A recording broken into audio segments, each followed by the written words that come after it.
Welcome back, folks. So, the Raw after Mania. These ones are normally some of the best Raws of the entire year, and sadly this one wasn't. For some unknown reason, they just decided to have a very lackluster evening, mostly because they've had so much stuff going on over the past couple of days. I personally think they were like, we'll do a couple of surprises and then we'll just do this. Which, to be honest with you, it did kind of suck. But obviously we started off with the 17th reigning champion, John Cena, coming on out, and straight away he just said the crowd doesn't deserve his forgiveness, as they booed him Friday, but now that he's won the gold, he is getting all these cheers, and he's like, you're all two-faced. He called the crowd soft, which was actually really funny, because then the crowd started chanting, "We aren't sorry," which was really fun to see. But heel Cena then said that it doesn't mean anything to him. He then confirmed that we've only got 27 more appearances from him until he retires completely. And with that he was saying, these are not 27 matches. I could just come here 27 times and do this, talk to you, and I'm gone. And I do like heel Cena, but it seems to have been almost like an afterthought. You know, we had The Rock in the Elimination Chamber saying, if you don't give me your soul, Cody, I'm going to destroy you. Cena turned. We had a couple of great promos leading up to WrestleMania, but then it's just kind of gone sour straight away. Which is actually really interesting, because he brought up how the crowd, they were all behind Cody Rhodes last year, finishing his story, and up until recently, the crowds are booing him, which, again, we know this is going to happen because for some unknown reason, wrestling fans just don't like it when certain baby faces have the title for too long or something. We've seen this many, many times. But with this, he goes, I've come here, I've mentioned Cody Rhodes, and you start booing, which is true. But as he put out there and he just raised the belt, he's like, that's it. This is all I'm doing. All of a sudden, Randy Orton came out of nowhere and RKO'd him, which was great because are we going to be getting this as one of Cena's last feuds? Because when they had their feud years ago, it was some of the best work on both of their careers. Hell, throw in CM Punk as well for the Summer of Punk afterwards. I think this is going to be really good. But overall though, it was an okay opening, nothing great. Going into our first match of the evening was a tag titles rematch between Liv Morgan, Raquel Rodriguez, and obviously Becky Lynch and Lyra Valkyria. And sadly, this match, it was over a little bit too quickly. There was a couple of cool spots, but for some unknown reason, they decided to have them lose the titles back to Liv Morgan and Raquel Rodriguez at the end of it. And I don't know why they've done this, because they haven't even held the titles for 24 hours.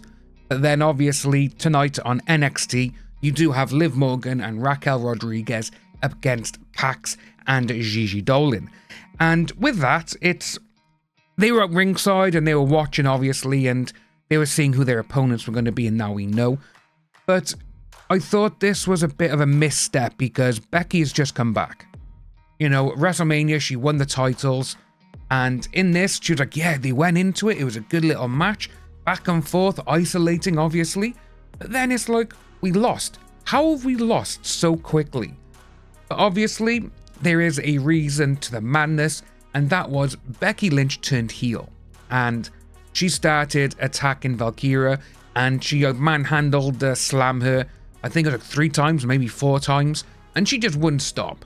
And obviously now, seeing that she has turned heel, what I would like to see is her joining her hubby Seth Rollins and the Wise Man, because they could be the new WWE power couple like Steph and Triple H used to be back in the early 2000s.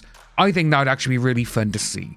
But sadly, like we said, they lost the belts, Becky Lynch turned heel, and who knows how this is going to end up. Well, after that little bit of an upset, we had the New Day with their tag team championships strolling their way to the ring. And to be honest with you, I love this aspect of them.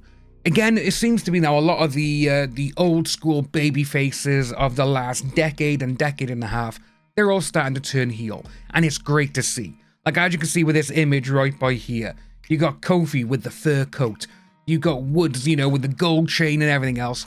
And they are going for that, like, Razor Ramon, old school 80s, early 90s heel. And I absolutely love it. They did say that there's no tag teams alive or dead who are better than them. And with that, we had Alpha Academy make their way out. And obviously, over the last couple of months, I should say, is that we have seen the New Day lose to Alpha Academy in seconds. And they brought that up, and they were like straight away, well, if you want a match, let's have one right now. We'll do it now. We'll beat you. And so, obviously, the referee came on out. They were going to have the match start. And then Rusev made his comeback. But obviously, with Rusev, he just kind of demolished Alpha Academy. And Rusev looked good. He's got some new music, which a lot of people were a little bit like, well, what's going on? Who's this? It's not as memorable as his old one, obviously. But seeing this and seeing how he literally just destroyed Alpha Academy by himself, hopefully we can get the Rusev, the powerhouse, the beast Rusev, back between the ropes and just dismantling everyone. I think that would be a very good and interesting factor going forward is if they keep him with the New Day. Because for all we know, Rusev could be taking Big E's spot. You never know. Let's hope that kind of happens, because then when Big E comes back, if he comes back and if he's medically cleared, we could have a good little match on our hand between Rusev, Big E, whoever wins gets the New Day back. That'd be actually kind of funny to see, even though that will never happen. After this, we came back to Io Sky in the middle of the ring, and to be honest with you, I absolutely love that she won last night in WrestleMania, even though I'm a huge Rhea Ripley fan. But seeing Sky win and then her coming out and saying it was the best night of her career, that was just brilliant, because out of a lot of people on the roster, Sky deserves to be a long, and I mean a long reigning champion. She is one of the best on the entire roster. Hell, she's one of the best wrestlers in the world. And as you can see by here, we actually had Stephanie Vagger come out, the NXT champion, and she was like, I want to fight you. You know, I want to have a match with you someday. And Sky just went, right here, right now then, let's go. Which obviously this caused Adam Pearce to come on out, and he was a bit like, no, we're not going to do this. But then he said, Vegas, do you want to see it? Obviously everyone's chanting yes. He goes, so do I. So right now, let's go, get a ref, we're having this. And it was a phenomenal match. It was so good. And just seeing how these two just wrestle together and the chemistry they have, this is the type of wrestling events that we need to have these on all the time. These two put on a credible match. There's a lot of feeling out, obviously, a lot of great chain wrestling as well. And then there was a fantastic suicide dive by Sky to Vagger on the outside, which looked awesome. But then Vagger did one to her off the barrier. And when they got back in the ring, there was a couple of moves which I was like, right, you know what? We need to see more of this. We see them more, obviously, with, the luchador wrestlers, like with the arm drags off the top rope and all that kind of stuff. But seeing these two do it as well, it was great. And it was fulfillment, I think, because the rest of the show we've had so far, up until this point, has just been boring. You know, it's been like, oh, right, okay, that's happened, great. Oh, okay, then, Rusev's back, yeah, great surprise. But then it's like, no, we're actually going to get into this, we're going to put on a solid match, and we are going to show people we belong to main event. And that's exactly what they did. But we never actually got a winner of this match because Roxanne Perez and Julia interfered and took them both out. But obviously then we had Mami make her way down, and Mami took out Roxanne Perez, and she was about to take out Julia, but obviously they just locked eyes, and Julia just slinked into the ropes and just vacated and went back towards the backstage. Obviously, Rhea Ripley and Sky, I do think they're going to have a couple more matches over the next couple of months to see who's going to be the better wrestler, because obviously Rhea Ripley has never beaten Sky in the ring. And seeing that Sky won at Mania, and Ripley being like, that's my belt, I want it back, even though you beat me at Mania. She picked up the belt, and she handed it back to Sky, because obviously she came down and helped her. And they are good friends. But I do think that we're going to see a few more instances of Roxanne Perez and Julia making their way to the main roster and just trying to cause trouble. But overall, like I say, it was a great match. which sadly was cut short because of the interference. And I do think that Stephanie Vagger, when she comes to the main roster, she's going to be one of the best ever. She really is. Next up, we had the main event, Jey Uso Heavyweight Champion Celebration, which I'm actually really happy that nothing happened in this. This is exactly what Jey needed. Just to go down in the ring, so, party with the crowd, party with Sami Zayn, and obviously his brother Jimmy came out, and they were just like, you deserve this. You've gone through everything. You are one of the most deservingly people who need this belt. And it was just great to see. No one getting involved. No one saying, I want the next shot. I want this. Which we've seen so many times over the last couple of decades. It gets absolutely boring. But with this, it was just people coming out. You deserve it, Jey. That's it. Celebrate. Great. Back to the side.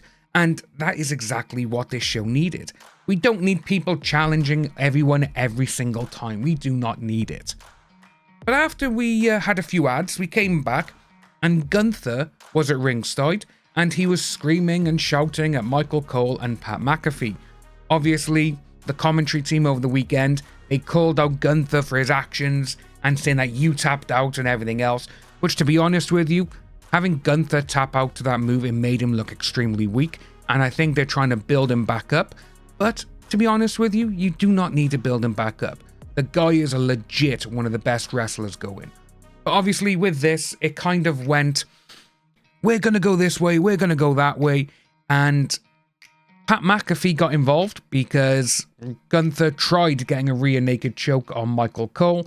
But Pat McAfee coming in, he jumped in with an elbow, took him out. But then he's like, no, we're fine. Adam Pearce and all the security came on down. They separated them, but McAfee turned his back and Gunther sunk in a rear naked choke. And this choke actually looked really good because McAfee went beetroot red in the face. And it was like, you know what? That's what some wrestlers miss.